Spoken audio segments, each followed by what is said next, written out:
Mesdames, Messieurs, bonjour et bonsoir. Merci infiniment de votre fidélité d'écoute à FM Liberté, la première radio de la diaspora africaine et à Afro-Web TV. Merci de nous recevoir chez vous pour cet hommage de ce grand homme de la politique togolaise, né donc un 31 décembre 1943 à Couvé, et il a tiré sa révérence le 30 mai 2020. Il a été Premier ministre du 20 septembre 2006 au 6 décembre 2007 et fondateur du comité d'action pour le renouveau, le CAR. Mesdames, Messieurs, c'est aujourd'hui donc le jour où nous commençons par rendre un vibrant hommage à cet homme politique grâce à qui nous avons eu la démocratie également du côté, un grand acteur de la démocratie au Togo. Nous recevons pour ce faire docteur Albert Kate qui sera notre invité dans quelques instants à l'autre. Mais pour l'heure, je voudrais tout simplement demander aux uns aux autres de partager cette émission dans divers groupes pour pouvoir dispatcher très bien l'information. Merci infiniment à tous et à chacun de vous. Et surtout, merci infiniment à Dr Kate qui nous fait l'honneur d'accepter notre invitation pour ce hommage que nous rendons à Maître Agbo-Ibor. Et disons donc en deuxième partie de cette émission, nous parlerons de l'avenir politique du Togo en lien avec Maître Agbo-Ibor. Vous pouvez participer également à cette émission en composant tout simplement le +1 319 462 89 79. Merci à tous et à chacun de vous. Vous êtes également sur le www.afrowebtv.com/live. Docteur Kate, Albert Kate, que nous recevons, vous êtes leader d'opinion, vous êtes administrateur public. Comment allez-vous, docteur Kate? Ah, ça va, Moïse. Merci pour l'occasion. Le premier intervenant par rapport à cet hommage que nous avons voulu rendre également à Maître Agbo-Ibor. Également, donc, ma première question sera, comment avez-vous connu Maître Agbo-Ibor et que représente Maître Agbo-Ibor pour vous? Maître Agbo-Ibor est un parent, avant toute chose à moi. C'est la famille et un grand ami personnel de l'autre côté. Et j'ai connu Maître Agbo-Ibor depuis mon enfance, puisque c'est une relation familiale qui a duré pendant longtemps. Ils ont fait le parcours ensemble avec mon papa. Et nous avons des connexions au niveau de notre origine qui est connectée un peu à la région de Yopto d'une manière ou d'une autre. Donc, Maître est très proche de nous personnellement avant toute chose. Maître Agbo-Ibor était très proche de vous et avant toute chose, il faut dire que Maître Agbo-Ibor est un intellectuel de notre pays, le Togo. Il a été incompris par beaucoup de personnes. Il a participé également à la venue de la démocratie également au Togo et aujourd'hui, donc, grâce à lui, on parle également de la démocratie. C'était vraiment un grand acteur de la démocratie. Et qu'est-ce qui caractérise Maître Agbo-Ibor? La liste est longue. La liste est longue. Il faut se rendre à l'évidence pour avoir une idée de ce qui caractérise Maître Agbo-Ibor, qu'il est d'abord le président du CAR, le comité d'action pour le renouveau. Mais avant cela, c'est un avocat chevronné, un juriste hors pair, comme beaucoup l'ont dit, puisqu'il a commencé depuis le temps de Raymond Biel, un avocat célèbre dans l'ancien temps au Togo. Donc, Maître est devenu aussi le bâtonnier de l'ordre des avocats au Togo.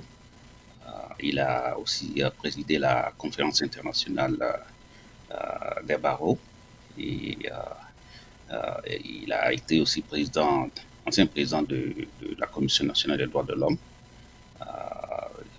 Aussi, au niveau des Nations Unies, il a présidé la sous-commission pour les droits de l'homme au niveau de l'ONU, ancien président de l'UPAD.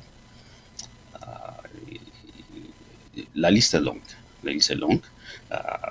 Il était ancien Premier ministre, Oui. ancien Premier ministre du Togo, pas oublier ça. Et pour parler de Maître Agbo-Ibor, on dirait plutôt caractériser, on dirait qu'est-ce qui le décrit, en fait?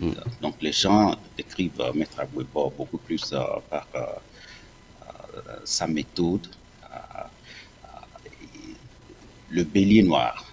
Le bélier noir est un nom et un symbole qui coïncident, ce qui est utilisé pour son parti. Et le bélier, vous savez, en fait, c'est un bouc, un animal utilisé pour les rituels dans nos villages, pour apporter, faire les libations, apporter de bonnes choses à la population. Donc, Maître est comme quelqu'un qui se sacrifie pour les autres. Et vous avez vu dans son parcours, il s'est battu pour la légalisation du sourabi, une boisson locale qui était consommée sur tout le territoire de Lomé d'Apparon, que tous les villages vivent jusqu'à aujourd'hui. Donc, c'est ce genre de personne, le défenseur des droits de l'homme pour beaucoup d'autres personnes. Et le grand politicien aussi. Maître Agbouiba peut être aussi caractérisé par l'homme du dialogue, l'homme du consensus. Et vous êtes autour de lui, tout le monde est considéré à juste titre. Il n'y a pas de peu supérieur. Et ça, ses pairs lui apprécient beaucoup cela. C'est pour ça que beaucoup cheminent avec lui. Justement, en l'instant, vous parlez de la méthode de Maître Agbouiba. Quelle était cette méthode qu'il utilisait?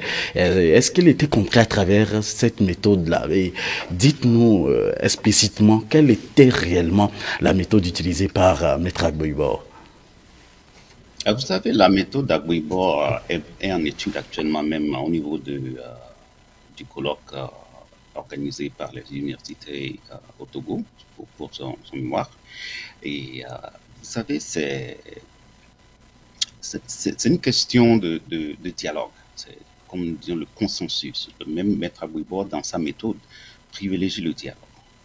Et ça l'a beaucoup aidé à avoir beaucoup d'acquis à son actif. Si nous voyons au niveau du Togo tout ce qui a été fait depuis qu'il a le leadership de l'opposition dans les années 90. Et bien avant même, je veux dire, depuis 1987, même Maître Agbouiba, quand il était à l'Assemblée nationale, il était rapporteur général de l'Assemblée quand il a démissionné pour protester contre l'annulation de la célébration du 27 avril. Beaucoup ne savent pas cette histoire. Et le lendemain, Eyadema a donné l'ordre de ne pas voter contre cela, de laisser tomber, de continuer à célébrer le 27 avril. On parle de 87. Et ce n'est que par la suite 90 que beaucoup ont commencé par le connaître quand il a pris le devant de la défense des droits de l'homme. Et Maître Agbouiba est beaucoup sur beaucoup de fronts. Donc, on peut aussi le caractériser comme quelqu'un qui est un homme d'amour. Un homme d'amour parce qu'il a toujours démontré au milieu de ses luttes politiques son amour du prochain et aussi pour ses adversaires, la considération des adversaires.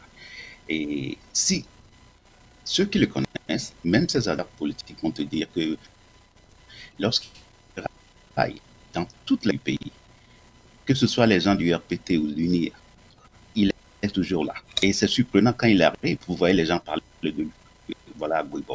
Et ça, c'est la main tendue, c'est ce qui fait Maître Agbouiba. Et je vais prendre à témoin le ministre Bahara et le ministre Rimon qui ont laissé des mots d'hommage en sa faveur. Et ils ont parlé des moments qu'ils ont célébrés ensemble dans leur parcours politique, ce que beaucoup ne savent pas. Et je peux aussi dire que Maître Agbouiba, c'est les résultats. C'est un homme pragmatique et quand il se bat, il y a des résultats que vous allez comptabiliser et l'intérêt général. Je vais dire que l'une de sa méthode, c'est, je vais dire que s'assurer que dans ses approches, il comprend l'adversaire et il prend en considération la satisfaction des intérêts aussi de l'adversaire qui sont légitimes. Et ça, beaucoup ne l'ont pas. Voilà, maître. Vous parlez à l'instant donc de ses adversaires et également donc de ses collaborateurs. Est-ce qu'il a été vraiment compris par ses collaborateurs? Et quand on prend, quand on parle aujourd'hui de la démocratie au Togo, est-ce qu'il a été le seul à mener pour cette lutte de la démocratie, puisqu'il a travaillé avec Faure Essaouzimna Gnassingbé, l'actuel président du Togo. Il a travaillé également avec son papa, qui est son excellence Eyadema Gnassingbé, qui a tiré également sa révérence. Alors, quel était véritablement le lien entre Maître Agboibor et ses adversaires, et également donc ses collaborateurs? Maître Agboibo, c'est vrai, il n'a pas été compris par ses pairs, mais ce n'est que tardivement. Et les conséquences sont là. Donc, il n'y a plus d'acquis en faveur de qui que ce soit depuis qu'il est devenu l'objet de tous les tirs. Mais quand ils cheminaient ensemble, beaucoup l'ont compris. Tôt ou tard, ceux qui n'avaient pas compris aussi l'ont compris. Sauf que dans notre culture, nous n'avons pas cette attitude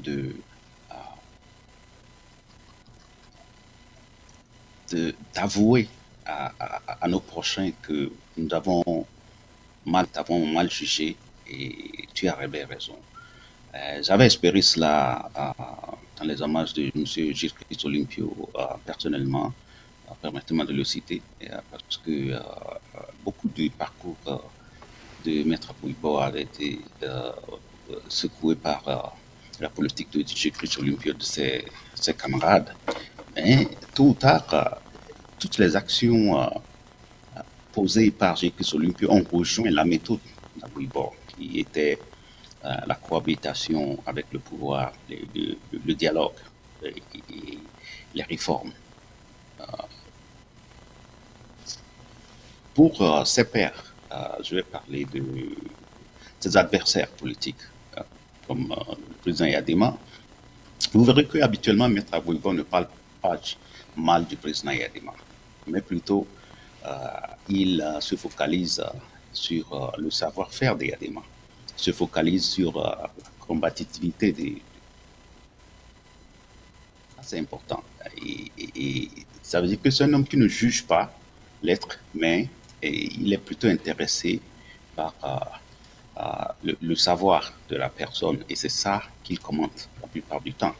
Et il donne crédit à qui de droit. Et ça, il le fait. Avec le président Faure,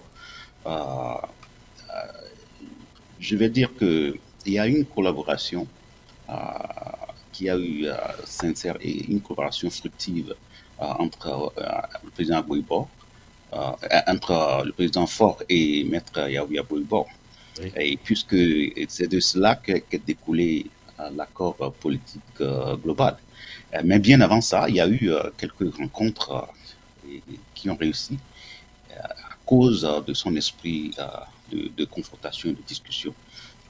Figurez-vous aussi qu'après 2006, la coopération a été ouverte. Et jusqu'aujourd'hui, en 2019, il y a toujours des acquis de cette rencontre avec Faure pour l'accord de Ouaga qui continue par pondre des réformes historiques jusqu'aujourd'hui. On ne peut pas créditer tous les acquis à Maître Agboibo seul, puisque le combat a eu lieu entre lui et Eyadema. Il fallait des compromis, des consensus.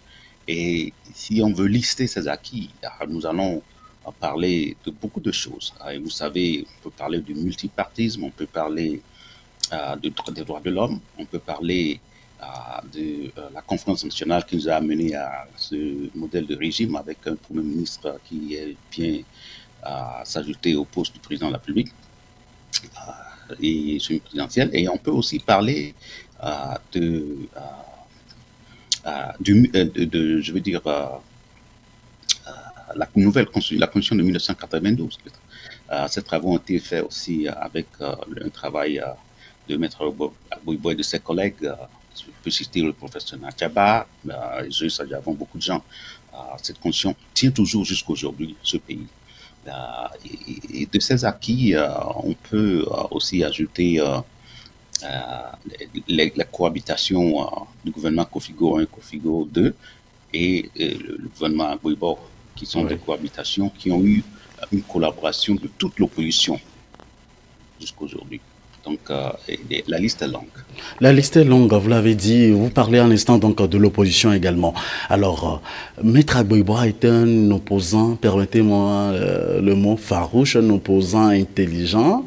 Est-ce qu'il était vraiment compris par ses pairs de l'opposition lorsqu'il militait vraiment pour la libération et pour la démocratie au Togo? Je veux parler au sein de l'opposition. Au sein de l'opposition, au début, on allait dire que s'il s'agit des objectifs présentés au peuple, c'est-à-dire après la conférence de Gaulle, il était question d'aller à la démocratie, au multipartisme.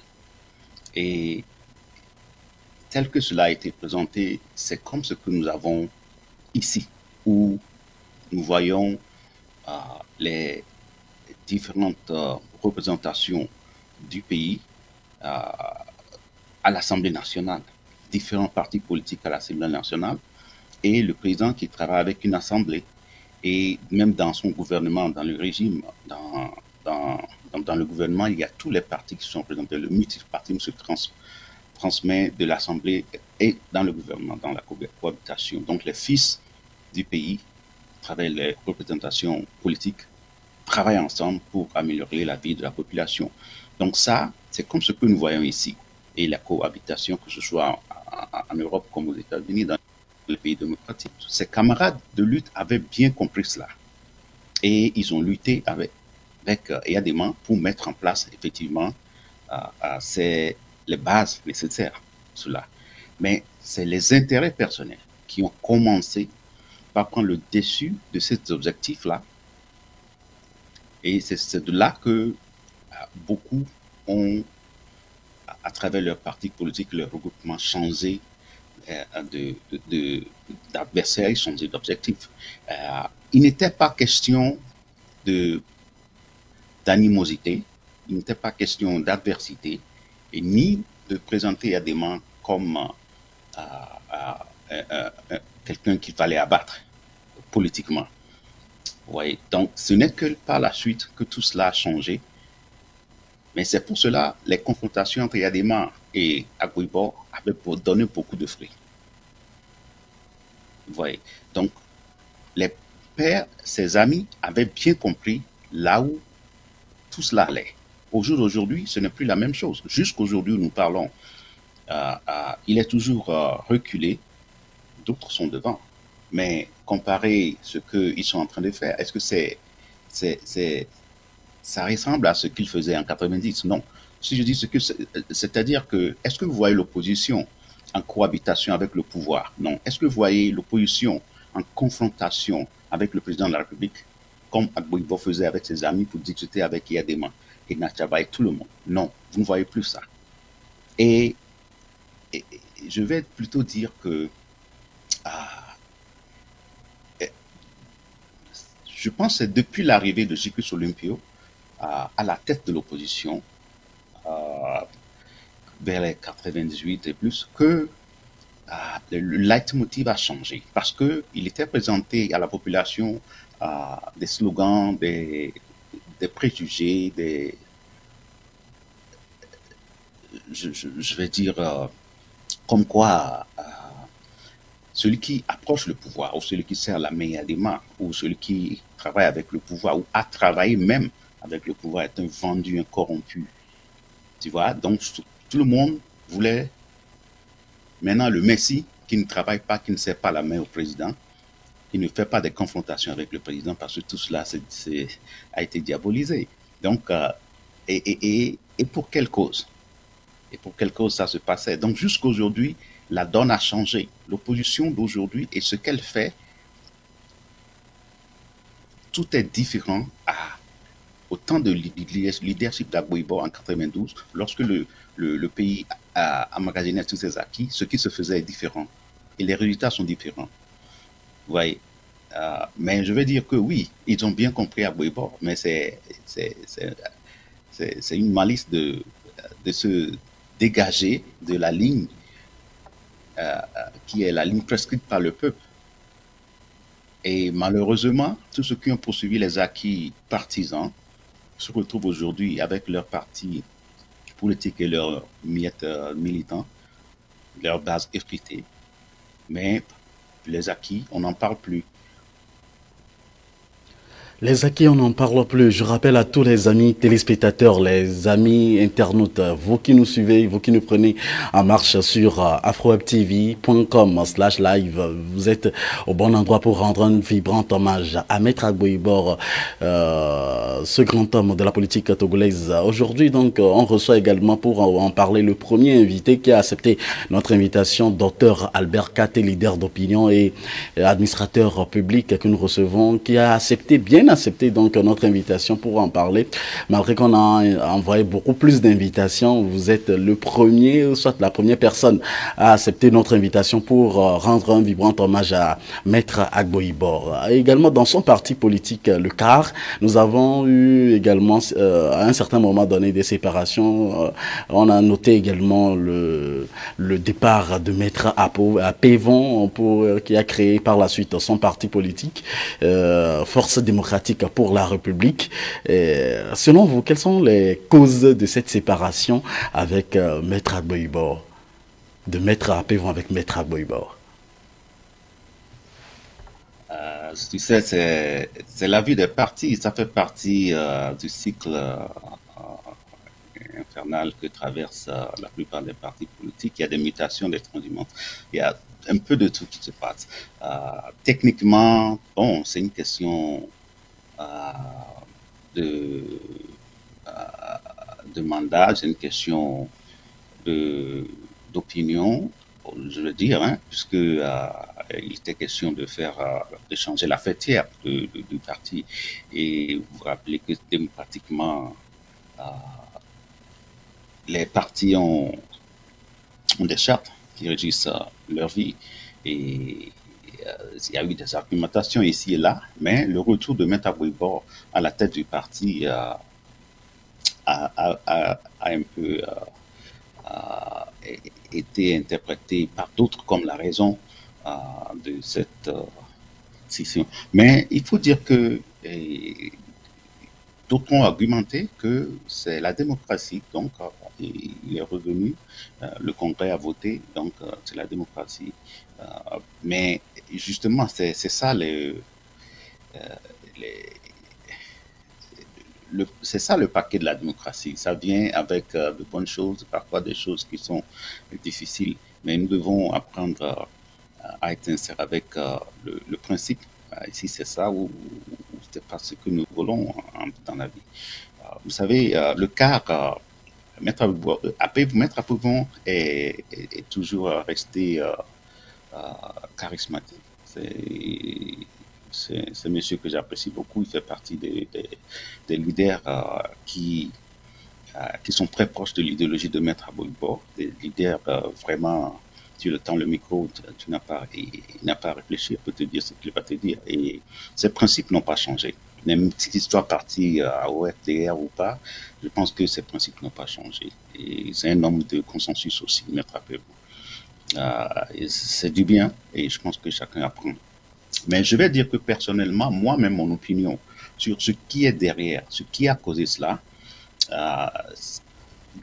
pour moi, c'est le parcours de l'opposition dans la dernière décennie qui consistait à isoler le chef de l'État, qui consistait à diaboliser la mission du gouvernement, c'est-à-dire en refusant de participer au gouvernement, c'est-à-dire travailler dans l'exécutif. Cela a agi indirectement sur les partis politiques parce que les membres qui sont dans les partis politiques au fil des temps n'évoluaient pas.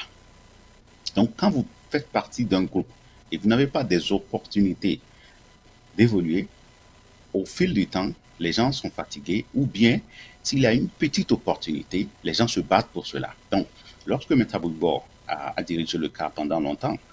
Il y avait des favoris, certainement. Mais aller à l'Assemblée, aller aux élections législatives, c'est tout ce que l'opposition faisait. Ou bien parfois aller à la CENI. Il n'y a que peut-être 6 ou 7 postes là-bas.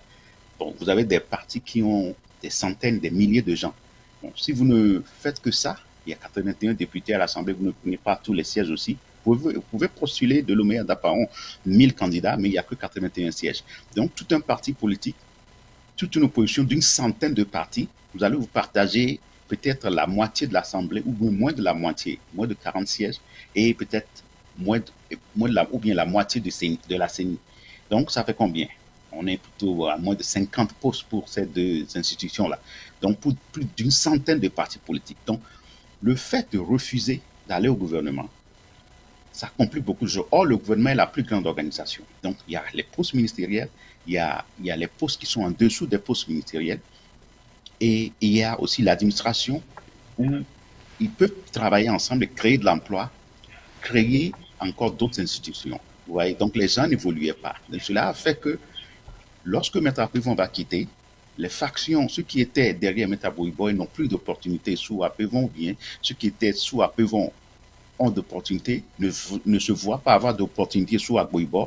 Les deux camps vont se battre. Parce que celui que tu supportes, s'il gagne, s'il est le président, peut-être tu seras favori pour postuler comme député quelque part. Donc, moi, je dis toujours que c'est indirectement des choses qui vont arriver à tous ces partis qui ont boycotté le gouvernement pendant longtemps parce que leurs militants vont chercher mieux ailleurs. Et vous voyez maintenant, au jour d'aujourd'hui, avec l'évolution du Togo au niveau des élections locales, beaucoup de jeunes ont créé des groupes d'indépendants pour pouvoir présenter leur propre groupe et à être maire, être conseillers municipaux et plus sous les bannières des partis politiques. Et c'est ce qui va continuer de se passer parce que les jeunes deviennent conscients qu'ils doivent non seulement faire partie des groupements politiques, mais il faut qu'ils évoluent dans les institutions de l'État.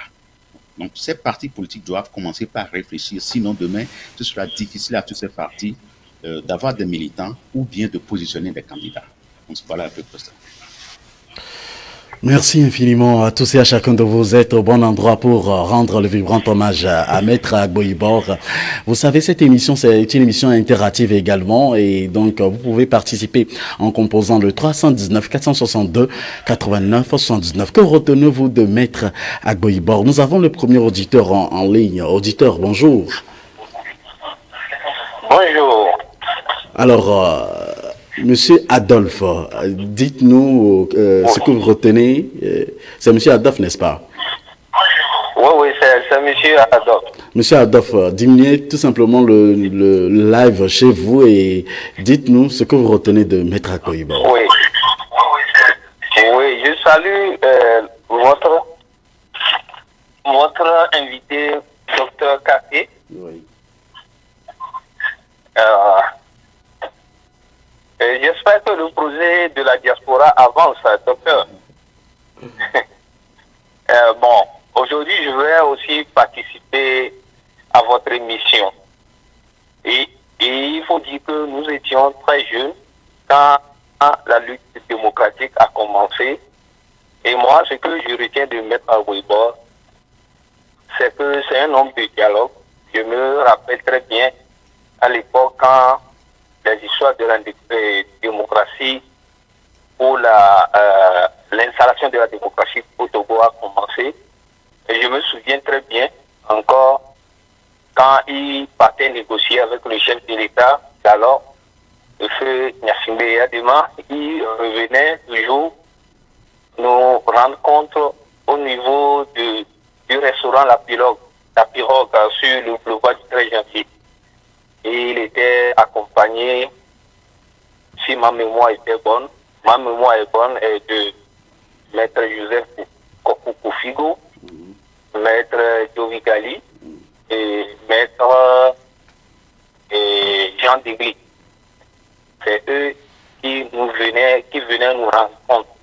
Et ce qui a un peu amené un peu de conflit entre les membres de l'opposition à l'époque, c'est que il a l'accord qu'ils ont obtenu était dénommé le Forum national de dialogue. Alors que ce qui est en vogue, à la mode en Afrique, c'était la conférence nationale souveraine. Et les gens l'ont un peu diabolisé pour ça. Et finalement, c'était le professeur qui est venu signer l'accord qui a conduit à la conférence nationale. Bon, je retenais aussi de l'homme, c'est un homme qui aime les conférences de presse.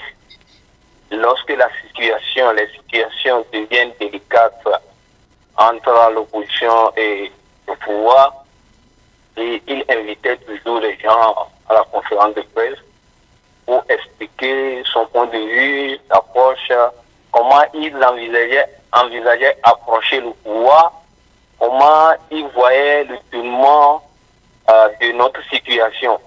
Et lors de ces conférences de presse, et quand tu as la chance de participer, tu es toujours satisfait. Oui. Et moi, c'est ce que je retiens de l'homme. Mais ma question de ça, que je voulais adresser au docteur Kanté, ici, quand on a parlé de Maître Agboubo, qui voulait toujours collaborer et dialoguer, tenir compte de l'actif ou comment, j'ai oublié un peu le mot, les positions aussi de l'adversaire. Maître Agboubo a participé au gouvernement, mais à chaque fois quand il tente de s'approcher du pouvoir, il laisse toujours des plumes, c'est-à-dire au niveau des préfets, ces préfets, il y a beaucoup qui s'engagent avec le parti au pouvoir. Au niveau de la CENI, récemment, le gars qu'on a nommé est parti avec le pouvoir. Et maître, docteur Kanté, vous ne voyez pas que ça a donné raison aussi à ces collègues de l'opposition qui ne veulent pas s'approcher du pouvoir, puisque le pouvoir, quand on tente de s'approcher du pouvoir, ben, nous savons que c'est de bonne guerre quand même. Mais oui. Il a tendance à phagocyter le parti qui s'approche de lui. Et c'est ça qui fait peur aux autres aussi. Et vous ne voyez pas que ça a donné aussi raison à l'autre, à ses collègues de l'opposition. Merci beaucoup.